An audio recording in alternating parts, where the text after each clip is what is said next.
¿Qué tal? ¿Cómo están? Buenos días. Bienvenidos a la redacción abierta de Intereconomía a las 12:30, 11:30 en las Islas Canarias. Estaremos, eso sí, juntos, si ustedes tienen a bien, siempre se lo digo, hasta las 2:30 de la tarde. Esto es la redacción abierta de Intereconomía, la de Rafael Núñez Huesca, la original. No acepte imitaciones. Creo que hay un sevillano por ahí atrás que por las tardes se dedica a hacer una suerte de imitación de esta redacción abierta. Tengo entendido. Ustedes verán, yo, caso de elegir, me quedaría desde luego con esta, y se lo digo muy en serio. Como les digo, 12:30. Vamos a empezar la redacción abierta. Ahí es un programa en el que hablamos de política, principalmente de política, pero no exclusivamente de política. De hecho, hoy vamos a hablar de economía, vamos a hablar de George Soros con uno de los autores del libro Soros rompiendo España. Saben ustedes que los tentáculos de Soros llegan hasta Cataluña. Vamos a hablar con Xavier Cajo de Economía. Vamos a hablar con el ingeniero Pablo Santana, que es también analista político. Va a debutar hoy en esta redacción abierta dentro de aproximadamente media hora. Y, como siempre, como todos los martes, hoy es martes, tenemos en esta redacción abierta de Intereconomía a Carlos Bustos, el centinela del misterio. Don Carlos, buenos días. Buenos días, ¿qué tal? ¿Qué tal? Muy bien, estupendo. Creo que tienes un pin de la Cruz Roja, ¿no? Hombre, por supuesto, socio voluntario de hace muchos años. Algún terremoto y ayuda humanitaria me he comido. ¿Ah, sí? Orgullosísimo, sí, hace mucho tiempo que soy socio voluntario de Cruz Roja. Me parece justo. También de la Asociación Española contra el Cáncer. Mi empresa Aquastudio, toma publicidad, está muy comprometida con esos temas. Hemos visto temas muy duros, en México sobre todo.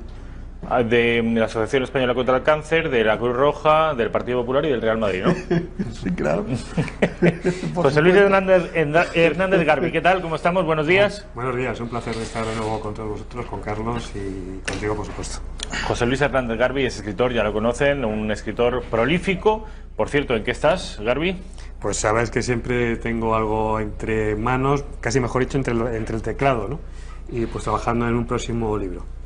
Has vuelto a ganar desde que lo veo, o sea, la última vez que lo vi, que hará no sé si un mes aproximadamente, quizá menos, siempre ha ganado algún concurso literario. ¿Es el caso? De momento no, de momento no. Yo creo que vamos a cerrar por vacaciones estos meses. Ya veremos a ver si luego en septiembre pues viene algún otro premio literario. ¿El de la Academia de Infantería le has contado aquí? ¿No lo has contado? Yo creo que no, es de la Academia de Artillería. De la Academia de Artillería, de Segovia. Es precioso, lo leí yo, me lo pasó por correo electrónico y tengo que decir que muy bien ganado ese premio porque es una historia fantástica, es una historia maravillosa. Invito a todos los espectadores de Intereconomía que se lo puedan descargar gratuitamente el relato y pueden leerlo en la página de la Biblioteca de Artillería, de la Biblioteca de Artillería de la Academia de Artillería de Segovia.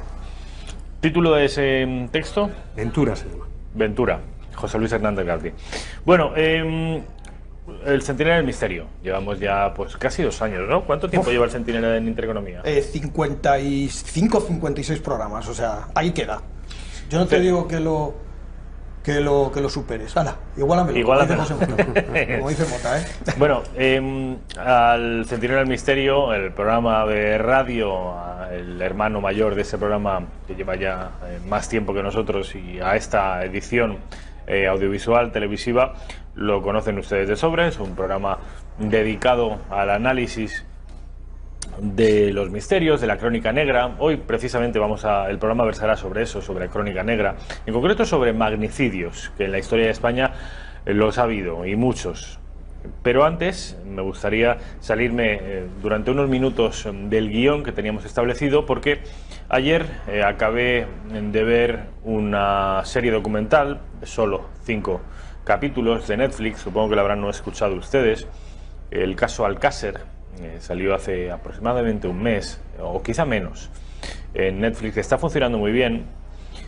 No se ha producido ninguna efeméride ni ninguna novedad respecto de las investigaciones que en el año 97 aparecieron en el juicio, pero unos investigadores, unos periodistas han hecho un documental bastante bueno. No voy a decir que un documental extraordinario, pero un documental muy entretenido, y un documental que a los que vivimos aquella historia, y algunos de cerca, en tanto que geográficamente mi pueblo está muy cerquita de Alcácer, y vivimos días de conmoción. Yo creo que aquello marcó a toda una generación todo lo que tenga que ver con aquel universo nos afecta mucho, nos emociona mucho, y es por eso que yo creo que este documental está teniendo tanto éxito. Yo quería preguntaros, en tanto que los dos sois profesionales, investigadores, y conocéis bien el asunto, si habéis tenido la oportunidad de ver este documental. Aún no. No, además estuvimos hablando tú y yo hace poco y te dije que no lo había visto, que quería verlo, pero aún todavía no he sacado tiempo, ya me gustaría. Yo también te conozco, que tampoco lo he visto. ¿Cuál es? Porque creo que es el capítulo 3 del documental, se habla de las diferentes teorías. La oficial, la que fue juzgada en el juicio de 1997, 4 años después de los crímenes, y luego hay teorías alternativas, la principal de las cuales estuvo sostenida por el padre de Míriam García, Fernando García, y por su sombra, un señor que no se despegó de Fernando García durante 4 o 5 años, que es el periodista Juan Ignacio Blanco. Una teoría según la cual lo que se juzgó en aquel juicio del año 97 fue una pantomima. El señor Ricard no era nadie, dudan incluso que estuviera presente durante los crímenes, y lo que en realidad ocurrió allí, dice esta teoría alternativa, fue una suerte de masacre colectiva entre 6 o 7 personas. Se habría rodado una película snuff de violencia descomunal contra estas 3 niñas, y protagonizada esa violencia por, y esto es quizás lo más escalofriante, por personalidades de la vida pública española de aquellos años muy importantes. Y esa sería la causa fundamental por la que la investigación quedaría ensombrecida en muchos aspectos, e incluso algunas reacciones de la policía y de la Guardia Civil serían tan inconcebibles como en realidad fueron algunas de ellas. Carlos Bustos, yo sé que el Centinela le ha dedicado mucho tiempo al crimen de Alcácer, y yo quería conocer tu opinión en respecto de lo que allí ocurrió. Te voy a hacer una pregunta. Como no he visto la serie y me interesa mucho tu respuesta, ¿en la serie aparecen fotos? ¿Se atreven a sacar las fotos auténticas de la autopsia? Hay algunas fotos, pero no las más explícitas. La foto del reloj y de los huesos de la mano, creo que es de Desiré, pero no las más explícitas. Estamos en horario infantil y no te voy a decir, porque yo las he visto, tengo en mi poder las 137 o 138 fotos de la autopsia. Hay fotos que son, eso sí que conmueve, y eso sí que te produce un desgarro en el corazón terrible, porque no tiene razón de ser. No tiene razón de ser que eso simplemente sea una violación de 2 descerebrados como eran Anglès y Ricard. Yo estoy totalmente convencido de que por mucho que se repita, una mentira no se convierte en verdad, y todavía estoy más convencido de que una verdad a medias es la peor de las mentiras, y eso es lo que dice esa serie. También te voy a decir, sin verla, por lo que me han contado, y también te voy a decir otra cosa. La serie el objetivo de la serie es, de alguna manera, reivindicar el relato oficial, Bueno, pues el relato oficial tiene muchísimas lagunas y muchísimas cabezas de turco, como los 5 asesinatos que vamos a ver hoy con respecto a presidentes españoles en un espacio de 103 años. Pero sí te voy a decir una cosa, Rafa, y te voy a decir mi opinión, que es mi opinión, que es muy personal. Para mí Alcácer está intrínsecamente relacionado con Bar España. Para mí Alcácer va más allá de 2 descerebrados que raptan a unas niñas y las violan para pasárselo bien, se les va de las manos y terminan matándolas. Y para mí Alcácer está relacionado con algo muchísimo más importante y por supuesto de altas esferas, presuntamente, es mi opinión. Ya está. Que la serie, cuando yo la vea, te diré, pues me parece cobarde, me parece valiente, o me parece eso, una verdad a medias, pues eso ya será también mi opinión, y te lo diré, y sabes que no tengo pelos en la lengua. Pero mi opinión realmente de lo que ocurrió con la chica de Alcácer va mucho más allá de un simple rapto y una simple violación de unas niñas, por parte de 2 cabezas de turco, 2 tontos necesarios como fueron Anglès y Ricard. José Luis Hernández Garbi, ¿qué opinión tienes tú? Yo la verdad es que, por supuesto, el caso Alcácer lo recuerdo bien de cuando se produjo y causó una auténtica conmoción en toda España, además también por el despliegue mediático que se produjo tras el hallazgo de y a los cadáveres. Sobre eso abunda mucho, por cierto, el documental, sobre el despliegue mediático, que hay veces que parece que se esté juzgando más a los medios de comunicación y a los excesos que se cometieron, que es cierto que se cometieron, que a los verdaderos criminales. Pone mucho el foco sobre el papel de Paco Lobatón y sobre todo y principalmente de Blanco y del padre.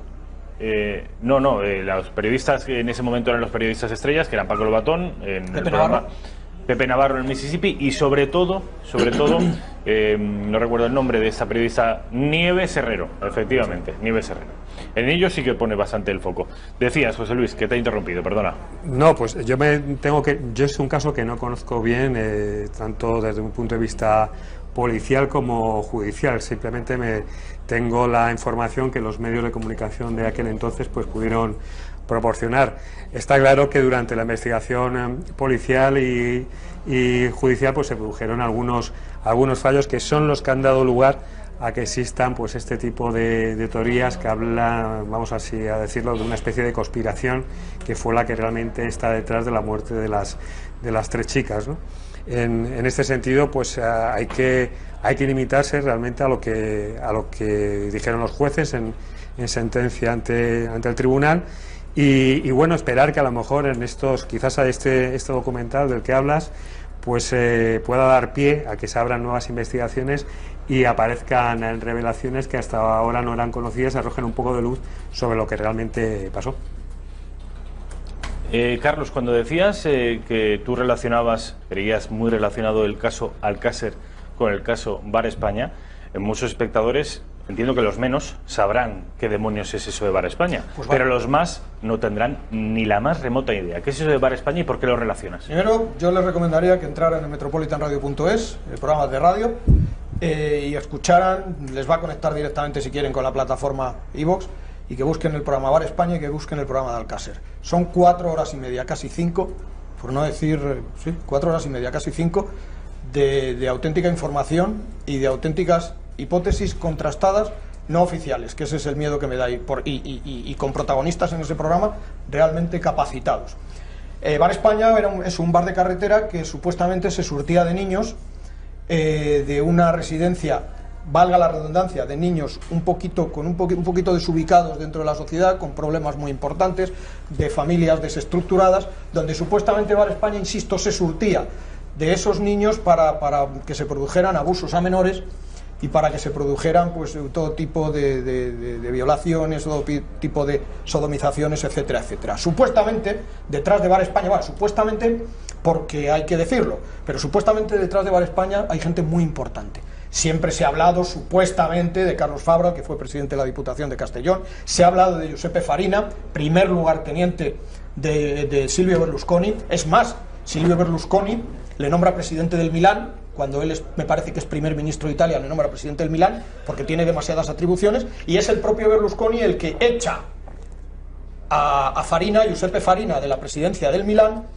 pues porque por lo visto es un pájaro de mal agüero y es un sinvergüenza, y le dice, vete de aquí sinvergüenza, tú fíjate, le dijo la sartén al cazo, cuando el más sinvergüenza de todos los presidentes que ha habido en Italia probablemente haya sido Silvio Berlusconi. Condenado, no hablo por hablar, ahí están las condenas cumplidas además, ¿no? Entonces, es eso, Bar España era un bar de carretera. ¿Y por qué digo que está unido? Es que hay muchísimos testigos y hay testimonios importantes, muy importantes, donde se dice que a Anglès y Ricard se les ha visto por Bar España y que se les ha visto supuestamente teniendo relaciones con niños menores. Supuestamente Bar España era la tapadera para tapar, vuelvo otra vez, aunque mi profesor de periodismo me decía que las redundancias nunca valen, pero vuelta otra vez a valer la redundancia, era la tapadera para tapar algo muchísimo más gordo, grandes estancias y grandes esferas. ¿Y que estaban relacionados? Sí. ¿Que Anglès y Ricard eran unos captadores de niños y de niñas? Pues también. ¿Y que se surtían principalmente de una residencia de niños con problemas del Bajo Finestrat? Pues también. Ese es el estudio y esa es la investigación que hicimos. Yo tuve la oportunidad, a mí me encantó cuando Mónica Oltra era candidata a la presidencia de la Generalitat, que ahora es vicepresidenta, antes de que saliera hace 4 años por primera vez, o 4 años y pico. Me encantó que claro, en campaña electoral todos somos muy valientes y todos decimos muchas cosas, pero me encantó cuando salió a la luz pública a decir que iba a reabrir el caso Bar España, que tuvo entrevistas con padres de niños supuestamente abusados, más de 80 niños de la época. No ha hecho nada. No ha hecho nada. Se le ha olvidado eso que prometió a los padres de las víctimas. Ni siquiera se ha molestado, y cuando gente del Centinela del Misterio nos hemos tratado de poner en contacto con ella, pues directamente nos han colgado el teléfono y nos han vilipendiado. Con lo cual, algo muy gordo tiene que haber para que una podemita como esta mujer, Mónica Oltra, prometiera reabrir el caso, por lo menos ponerse a investigar seriamente antes de llegar a la Generalitat, y una vez dentro olvidarse por completo del tema. Bueno, quiero que sepan ustedes, y lo van a poder comprobar a lo largo de los 5 casos que nos van a presentar hoy Carlos Bustos y José Luis Hernández Garbi, quiero que comprueben cómo la realidad, la verdad oficial que muchas veces se nos vende a los españoles de infantería, al ciudadano medio, es una realidad muy alejada de lo que en realidad ocurrió. En este caso vamos a hablar de 5 crímenes. 5 crímenes a grandes personalidades de nuestro país, a presidentes del gobierno. Magnicidios se llaman. Y vamos a ir por orden cronológico. Y van a saber ustedes, van a poder comprobar que en la mayoría de ellos la versión que se ofreció a los españoles de aquella época distaba mucho de lo que en realidad ocurrió.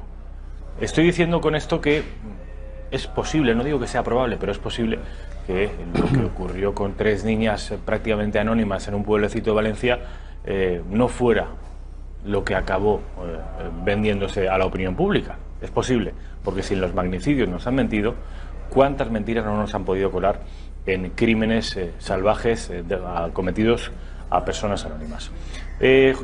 Carlos Bustos, a ver, ¿por dónde empezamos? ¿Me dejas que haga un paréntesis? Sí. Después de hace relativamente 6 programas, comenzamos una nueva temporada del Centinela del Misterio con muchos cambios. Yo hoy, para hablar de 5 expresidentes de gobierno español asesinados, podía haber venido perfectamente solo, pues me siento perfectamente capaz de contar todas estas cosas, pero también Garbi podía haber venido perfectamente solo, pues todavía está más capacitado que yo para hablar de estos temas. Pero si estamos aquí los dos, y él no lo sabe lo que voy a decir, es para darle las gracias públicamente a José Luis. Primero porque se ha involucrado de tal forma en esta nueva temporada, en esta nueva etapa del Centinela del Misterio, que a mí realmente me ha llegado a conmover y a emocionar.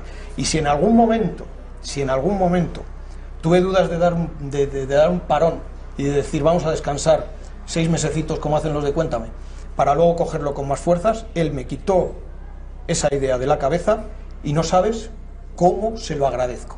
Me emociona hablar de esto porque todavía, a mis 51 años casi, no me he encontrado una persona tan buena, tan sabia y tan modesta como José Luis Hernández Garbi. Y absolutamente todos estos 6 programas que hemos hecho en esta nueva temporada, el salto de calidad con respecto a los otros 120, a nivel de invitados, a nivel de colaboradores, sin menospreciar bajo ningún concepto a lo anterior, que ha sido magnífico y nos ha traído hasta aquí, a donde el Centinela hasta ahora, me parece que esa gestión de José Luis para dar ese salto de calidad, claro, con total libertad y para hablar de los temas que quisiera hablar, y luego además he aprendido mucho de Carlos, y he aprendido mucho de todos los que han pasado por el programa, y el que se siente emocionado y realmente honrado de participar en el mismo soy yo. Queda dicho, unas palabras hermosas entre las 2 caras quizá más importantes, más visibles del Centinela del Misterio, su director y su mano derecha, José Luis Hernández Garbi.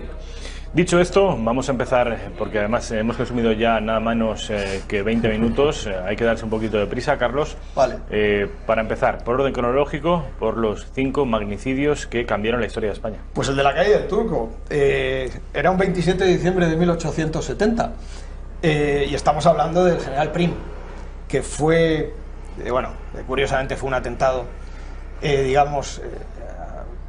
porque utilizaron trabucos, no quiero decir esto por eso mismo, porque utilizaron trabucos, sino porque fue una auténtica encerrona de bandoleros. Fue una emboscada, una auténtica emboscada, como tú has dicho, de bandoleros, como las que se podían producir a lo mejor en Sierra Morena.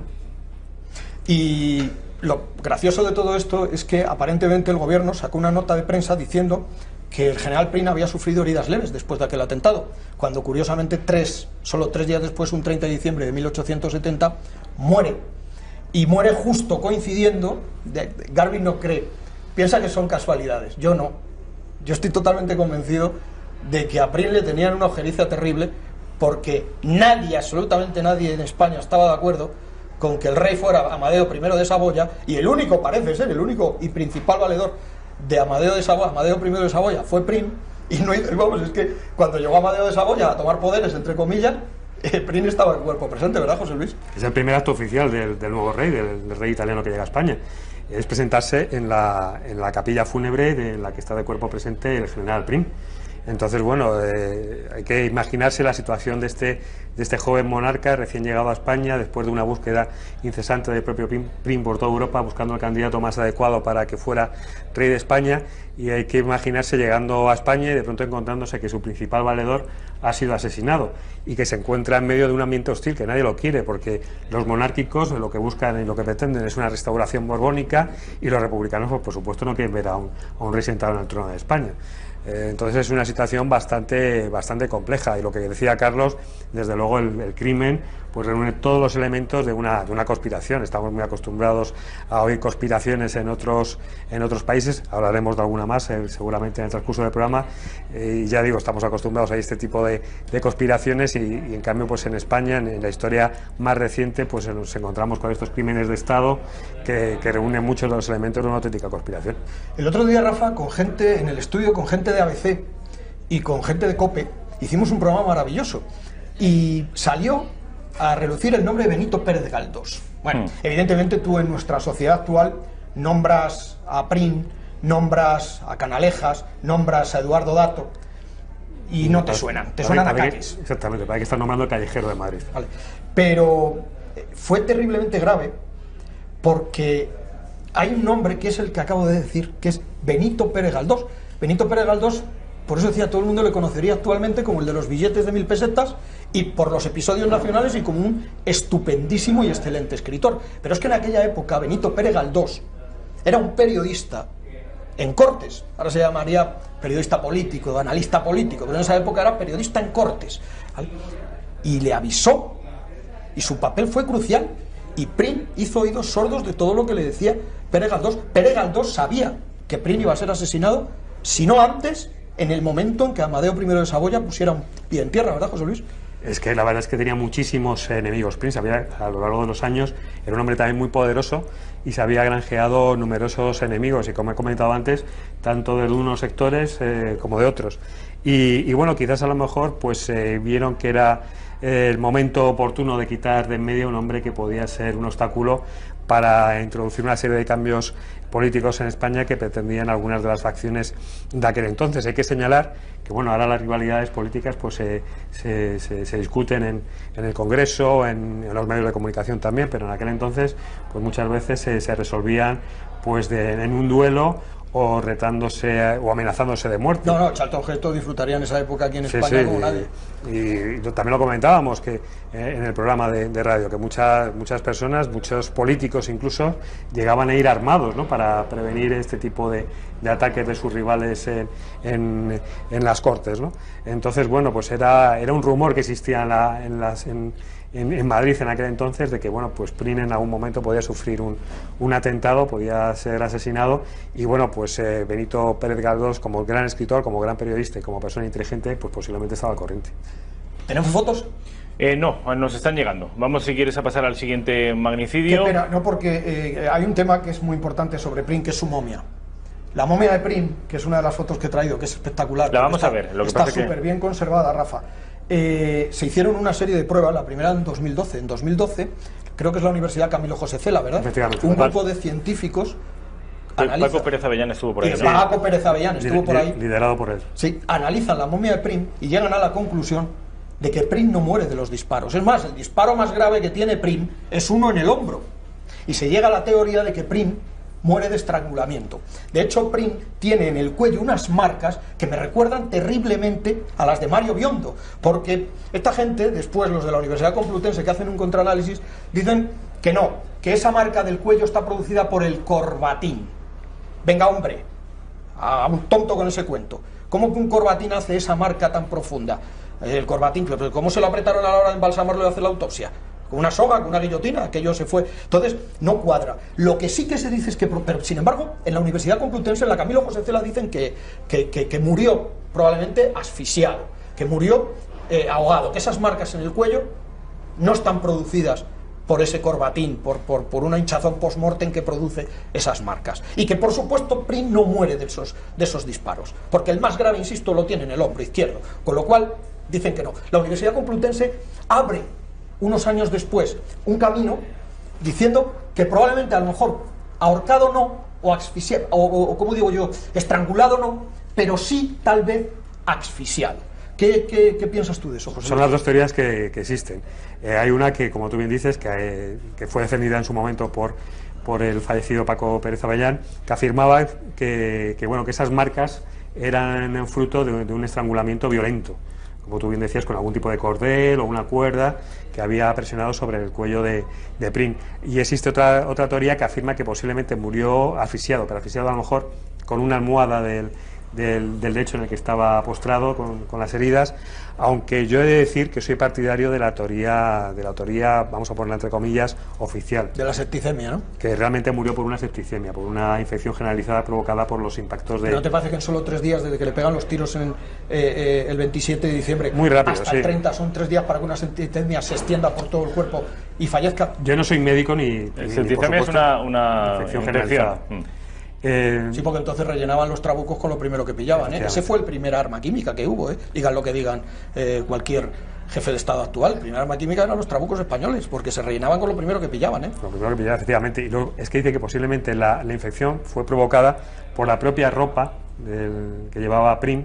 Entonces, con los impactos, los trozos de tejido entraron dentro de la piel de Prim y fue la que le provocó la infección. Pero ya digo, todos son, con el paso del tiempo y demás, claro, es mucho más complicado establecer cuáles fueron las causas exactas y reales del fallecimiento de Prim, aunque yo defiendo la teoría oficial. Qué pena no ver la momia, ¿eh? La vamos a ver, pero a destiempo. Es un error que estamos cometiendo y que, por lo que os pido disculpas a vosotros y a los espectadores, no poder ver la fotografía de la momia de Prim cuando toca verla, que es ahora. En fin, la veremos después. Vamos con el siguiente magnicidio, si os pues parece. El siguiente magnicidio, José Luis lo conoce muy bien. No porque estuviera allí, pero casi, ¿eh? Por edad casi, pero lo conoce muy bien. A veces a uno le gustaría tener una máquina del tiempo o ser funcionario del Ministerio del Tiempo, esta famosa serie, para poder viajar en esos momentos claves y ver realmente cómo se produjeron los hechos, ¿no?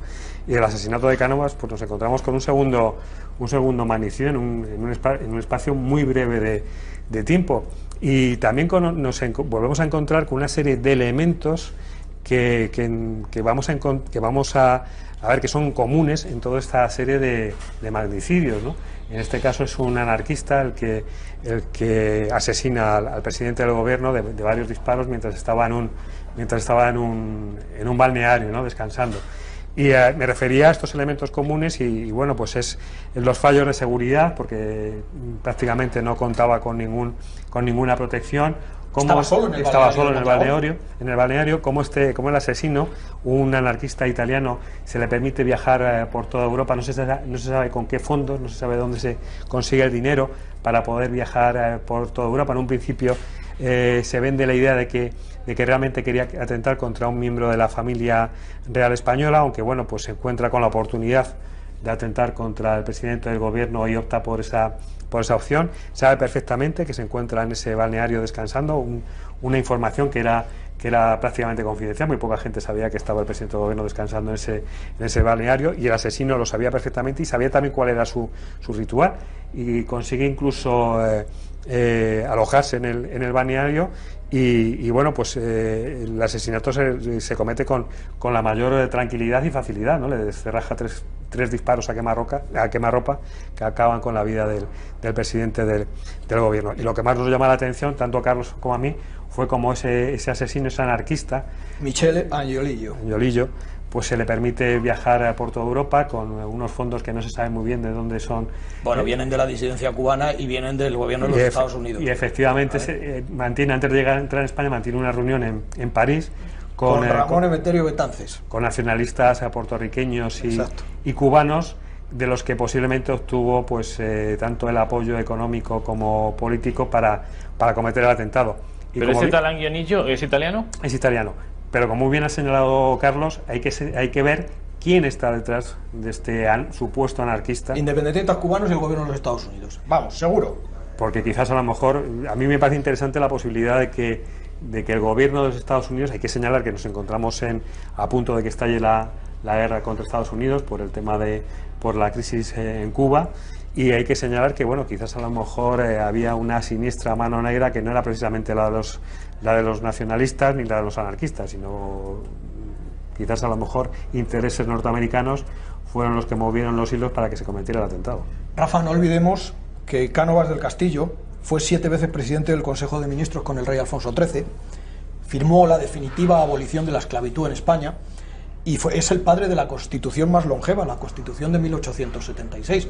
Todos esperamos y tenemos fe que la Constitución más longeva sea la nuestra, del 78, pero vamos, yo creo que entre independentistas y progresistas, de hipogresistas, no es un juego de palabras, perroflautas, etcétera, etcétera, etcétera, y proetarras, espero y deseo que la nuestra sea la más longeva, aunque empiezo a tener serias dudas. Pero hasta ahora, por eso me extraña su asesinato. Dicen que es por el atentado, el famoso atentado del Corpus en Barcelona, José Luis, pero me extraña porque para mí Cánovas era un tío íntegro y era una gran persona, muy Borbón. Ahí lo tienes. Muy Borbón, buen tipo. Y sobre todo eso, joder, abolió la esclavitud, le dio cierto modernismo a España. Un hombre de Estado, desde luego. Un hombre de Estado. Un hombre de Estado, eso hay que decirlo. Tenemos, antes de pasar al siguiente de los grandes hombres de España asesinados, quiero que volvamos al primero de ellos, al catalán, el general Prim, porque tenemos la fotografía que antes me pedías, Carlos. Ahí tenemos. ¿A quién te recuerda? Pues prefiero no decirlo, porque se iba a sentir un poquito... Sí, pero tú sabes perfectamente de quién estamos hablando. Ponle un carricoche. Vale. Esa momia está perfectamente embalsamada. Fíjate esos ojos obviamente son de mentira. No, los ojos son de cristal, se los encasquetaron a la hora de hacerle el embalsamamiento, Pero es verdad que perdió el diente, pero yo veo una momia que si le quitas los ojos, yo veo una momia maravillosa. Yo no veo un corbatín excesivamente apretado, es el traje oficial militar de general de la época. Y la pena es que no sé si se va a poder ver la foto del cuello, donde se ve una marca que no lo hace un corbatín y que no lo hace un traje militar, por mucho que te lo aprieten antes del embalsamamiento. A ver, Raquel, ¿tenemos otra imagen de Prim? Sí, en este caso del cuello. ¿Cómo era, por ejemplo, antes? Porque es que se parece un montón. No ha cambiado nada el general en estos 100 y pico años. Raquel, ¿tenemos la imagen? Parece que sí la vamos a tener. Vamos a esperar unos segundos porque... La verdad es que la imagen es muy llamativa porque además conserva todo el pelo. Ahí está volviendo. Conserva el pelo, la barba también. Y no está excesivamente ajado, no se le marcan los signos de la muerte, es ajado, esa cara escuchumizada. Y quizás lo que más impresiona son esos ojos, es esa mirada de ojos de cristal, ¿no? Que bueno, pero son las más impactantes. Que en vez de ponerle los embalsamadores, le ponen los ojos de cristal, imagínate por un momento que se los cierran, como hacían con las momias, ¿no? En Egipto. Es que está, salvo ese diente que le falta. Sí, se ha conservado muy bien. Y más pelo que yo, el desgraciado, con perdón. Bueno, vamos con el siguiente de los asesinados. Es Eduardo Dato, ¿no? No, José Canalejas. Cronológicamente, José Canalejas. Sí, es verdad, Canalejas. Hemos estado con Cánovas, Canalejas. Prim, Cánovas, Canalejas. Esa es la cronología, ¿no? Sí, 1912. efectivamente. Vale, pues cuéntanos, José Luis. El gran Canalejas, José Canalejas. Pues Canalejas también le asesinan otro anarquista, en concreto en pleno centro de Madrid, en lo que es la Puerta del Sol, enfrente de lo que era en aquel entonces la librería San Martín. El presidente del gobierno era un gran lector, una persona muy culta y un amante de los libros. Y muchas veces, pues antes de acudir a lo que eran las Cortes, al actual Congreso de los Diputados, pues pasaba por esta librería y se quedaba pues observando las novedades de los últimos libros que habían sido publicados. Y bueno, pues nos volvemos a encontrar con fallos de seguridad. En este caso sí que contaba con escolta. Lo que pasa es que a él no le gustaba mucho ir acompañado por estos escoltas y solía darles esquinazo, ¿no? Y bueno, pues en este caso... Eso me suena. Sí, en este caso nos encontramos que está completamente solo y llega también un anarquista y le pega dos tiros y lo mata prácticamente en el acto. Es un anarquista que se llama Manuel Pardiñas, que le pega 2 tiros por la espalda y después, en un acto de gallardía, se suicida. ¿O le suicida? O le suicida. Es también un episodio un tanto confuso y que no ha sido bien aclarado. Seguramente muchos de nuestros espectadores recordarán una película que se rodó muy poquito después de cometerse el asesinato en plena Puerta del Sol, y en la que el personaje, el actor que interpreta el papel de asesino, de magnicida, pues es un actor muy conocido para todos los españoles, que es Pepe Isbert, que en aquel entonces tenía solo 26 años. La misma edad que el asesino, ¿verdad? Sí, la misma edad que el asesino, y con 26 años pues interpretó al asesino de Canalejas, ¿no? Hay que decir que Pardiñas venía a matar al rey Alfonso XIII, ¿eh? Lo que pasa que el tío se vio paseando por la Puerta del Sol, vio solo al presidente del gobierno, que iba a presidir el Consejo de Ministros, como bien habéis dicho José Luis, y dijo, pues ya que estamos aquí, 2 por 1. Y atentó y mató porque es que estaba totalmente solo parado en el escaparate, ahí está la foto, de esa biblioteca de la que habla José Luis, que ahora me parece que es una zapatería, ¿no, José Luis? Sí, creo que es una tienda, pero vamos, es en plena Puerta del Sol, muy cerquita del kilómetro 0. Si siguiéramos esta calle que aparece en la foto, si la siguiéramos todo recto, acabaríamos en la carrera de San Jerónimo y en el Congreso de los Diputados. Pero hay un elemento, a mí me llama mucho la atención todas estas coincidencias en todos estos magnicidios que cambian la historia del mundo, la historia de Europa, y me voy a referir brevemente a lo que ocurre en la Primera Guerra Mundial, cuando asesinan al archiduque, ¿no? que su asesino, Gabrielo Príncipe, pues también se encuentra casualmente con él, forma parte de un comando terrorista, pero cuando cree que han fracasado en su misión, de pronto se lo encuentra, que llega con el coche oficial y decide asesinarle con la mala fortuna de acabar con su vida. Y aquí en este caso pues encontramos algo parecido, ¿no? Lo que a su mujer también la asesinó, ¿no? También la asesina, la princesa Sofía. Dices ¿sí? Que el anarquista Pardiñas intenta, o el objetivo primigenio era no acabar con la vida del jefe del gobierno, sino con la vida del jefe del Estado. Sí, con Alfonso XIII. Alfonso XIII ya había sufrido un atentado el día de su boda. El día de su boda. Sin embargo, que milagrosamente salió también un anarquista de nombre Mateo Morral, efectivamente, que en un ramo de rosas tira escondida una bomba y que no mata al rey, pero sí mata a algunos de los espectadores. Muchos de los madrileños que estaban congregados para ver el paso de la comitiva, y algunos, creo recordar, que algún miembro también de la escolta que acompañaba a los reyes recién casados en aquel momento. ¿Tú sabes quién era Joaquín Bor? Joaquín Bor, ni idea. Bueno, Joaquín Bor era Francisco Franco. Pues Francisco Franco, con ese seudónimo de Joaquín Bor, escribió un libro sobre este atentado de José Canalejas. Es un libro súper interesante, pero en este caso Francisco Franco, para no perder las buenas costumbres, le echa la culpa a la masonería, ¿verdad, José Luis? Sí, es que eran los dos cabezas de turco recurrentes para todo ese tipo de casos, ¿no? que existieron sobre todo en las primeras décadas del siglo XX, ¿no? De recurrir a los anarquistas o a la masonería. Eran los culpables prácticamente de todo. Y bueno, pues al acusar a estos, en caso de los anarquistas, este grupo político, en el caso de la masonería, esta sociedad secreta, pues quizás se ocultaba quién realmente estaba detrás de estos crímenes de Estado. Bueno, ¿y tú tienes alguna teoría? Mejor dicho, de crímenes de Estado, crímenes de Estado serían cometidos por las autoridades del Estado. En estos casos deberíamos hablar de magnicidios. ¿Tú tienes alguna teoría? Porque el hecho de que siempre estuvieran los masones detrás puede operar, claro, como una cortina de humo, o puede ser porque en realidad estuviera la masonería detrás, porque todos sabemos que gran parte de la responsabilidad de que perdiéramos las colonias americanas fue de los masones. Los masones siempre han estado muy presentes en la historia de España. En este caso no hay ninguna prueba que avale la posible participación de la masonería en este caso. Hay que señalar que Canalejas fue un presidente de gobierno bastante reformista, en contra de la imagen que quizás se nos ha vendido desde entonces. Y bueno, pues como pasa siempre, aquel que quiere introducir reformas pues puede resultar molesto para determinados sectores, ¿no? Que quieren quitárselo de medio. Bueno, ahora sí, vamos con Eduardo Dato. Fíjate, Rafa, perdóname, fíjate que Dato me conmueve, le admiro, le respeto, y además me desconcierta muchísimo la figura de Eduardo Dato. Eduardo Dato Iradier murió el 8 de marzo de 1921 en la Plaza de la Independencia, lo que es la Puerta de Alcalá. Todos en Madrid, ¿eh? Todos en Madrid. Tú fíjate que Eduardo Dato en 1900 creó la primera ley de accidentes laborales y el Ministerio de Trabajo. Era un firme defensor a ultranza del puesto de trabajo para el género, para femenino para las mujeres. Tenía una lealtad extrema a los Borbones y llevaba al extremo mayor la defensa de la ley.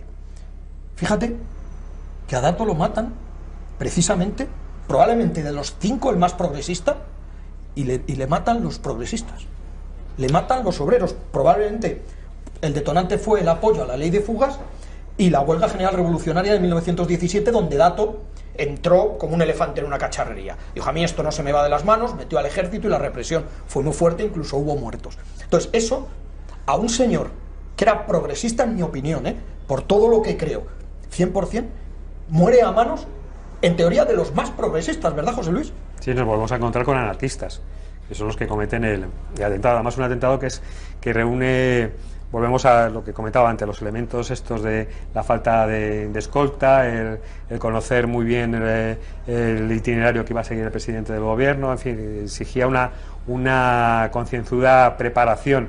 Y bueno, pues efectivamente, Eduardo Dato, pues un hombre también que quiso introducir una serie de reformas muy importantes y bueno, pues es a raíz de los sucesos que se producen en Barcelona con esta huelga revolucionaria de la que hablaba Carlos Bustos, ¿no? que crea muchos enemigos en este entorno, ¿no? que consideran a Eduardo Dato el principal responsable de la represión. Todo hay que decirlo, que las autoridades policiales de la época y las autoridades políticas también se enfrentaban en Cataluña, en especial en Barcelona, pues a un pistolerismo bastante violento, tanto por parte de la patronal como por parte de los anarquistas, ¿no? La verdad es que se vivía una situación de violencia extrema en la ciudad condal y las autoridades policiales de aquella época no supieron responder adecuadamente a este clima de violencia, lo que generó pues un odio hacia las autoridades gubernativas y en este caso contra Eduardo Dato. En un principio se quiso atentar contra el gobernador de Barcelona, pero las medidas de seguridad con las que contaba pues impidió el atentado, y a raíz de eso pues los anarquistas fijaron su atención en Eduardo Dato, que bueno, nos puede resultar llamativo, pues no contaba con las mismas medidas de seguridad. Hay que señalar que en el coche en el que él viajaba, en el que es tiroteado, hay que recordar que fue en la Plaza de la Independencia de Madrid, también en pleno centro de Madrid, al lado de la Puerta de Alcalá. Es una moto con un sidecar en el cual los 3 terroristas pues acribillan el coche de Eduardo Dato, armados con armas automáticas muy modernas, y bueno, pues acaban con su vida, ¿no? Y hay que señalar también que luego pues se produce una serie de sucesos en el cual los que cometen el atentado consiguen escapar, aunque luego son procesados, pero hay que señalar la infraestructura, la potente infraestructura con la que contaban para cometer el atentado, ¿no? Pero, José Luis, lo más sorprendente de todo esto, como acabas de decir, es que después de la chapucera investigación sobre la muerte de Eduardo Dato, sobre el asesinato de Eduardo Dato Iradier, ¿vale?, el propio Tribunal Supremo, ¿vale?, en sus hojas del tribunal, en sus hojas de la sentencia, en sus hojas del auto, se habla de que fueron asesinados con una pistola Star. Y eso no se lo está inventando Carlos Bustos ni Paco Pérez Avellán. Eso está en el auto del Tribunal Supremo, ¿eh? Y con el paso del tiempo se da cuenta de que esas pistolas, en la época en que matan a Dato, no existían. Esa marca de pistolas no se habían fabricado, no son Star. Se dice también en ese mismo auto que el coche era un Hudson. Mentira. El coche era un Marmont 34 sin blindar. Y lo más fuerte es que, efectivamente, viajaba sin escolta, solo con un chofer y una especie como de asistente o sirviente. El ministro de la Gobernación, que pasaba a ser por su gran amigo, no creyó conveniente ponerle escolta. Esto me suena a lo de Carrero Blanco, ¿vale? Entonces, estamos hablando de que en las propias hojas que leemos, el propio texto del Tribunal Supremo, habla de unas pistolas con las que se mata y se asesina a Eduardo Dato, ¿vale?, que no existían. Se fabrican 6 años después, de una marca de coche que no era la correcta. Por cierto, el coche se puede ver en el Museo del Ejército, en el Alcázar de Toledo, pone la carne gallina. He traído fotos del coche, tanto de lo que ocurrió en ese año como cómo está el coche en la actualidad conservado. A ver, Raquel, a ver si tenemos esas fotografías del coche tiroteado de Eduardo Dato, ¿no? Sí, luego no, mira, son fotos originales. No se le hizo ni la autopsia, es más, ni se le desvistió para hacerle un reconocimiento. O sea, son cosas que que llenan...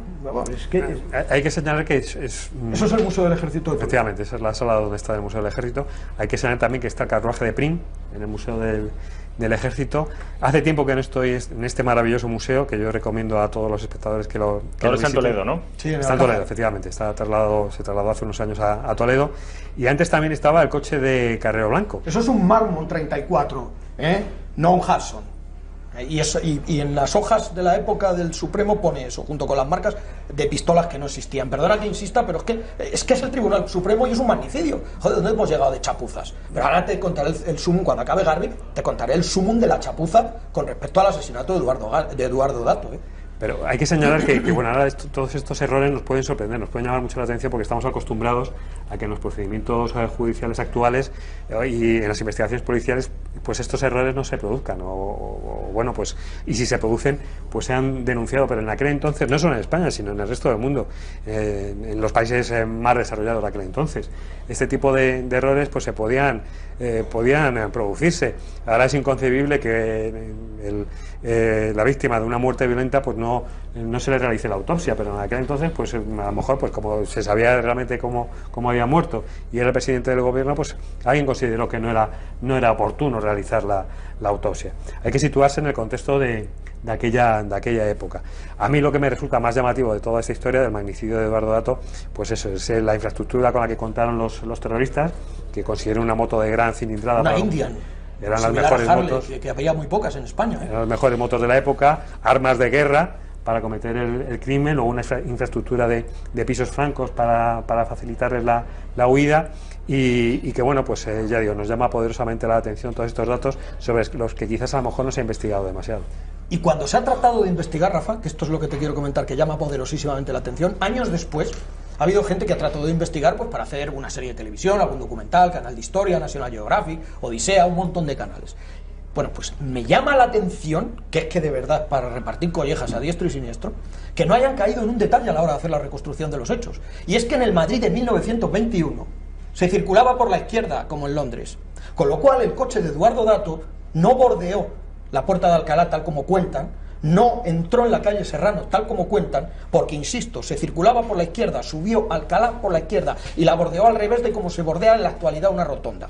Años después, en 1924, ya sí es cierto que empezamos a circular por la derecha como en la actualidad, pero en la izquierda no me digas si porque se circulaban por la izquierda los vehículos de más velocidad, de más cilindrada, por el centro los tranvías y por la derecha los carricoches y todavía los coches de caballos que todavía existían. No me digas el porqué, pero en esa época se circulaba en 1921 en Madrid por la izquierda.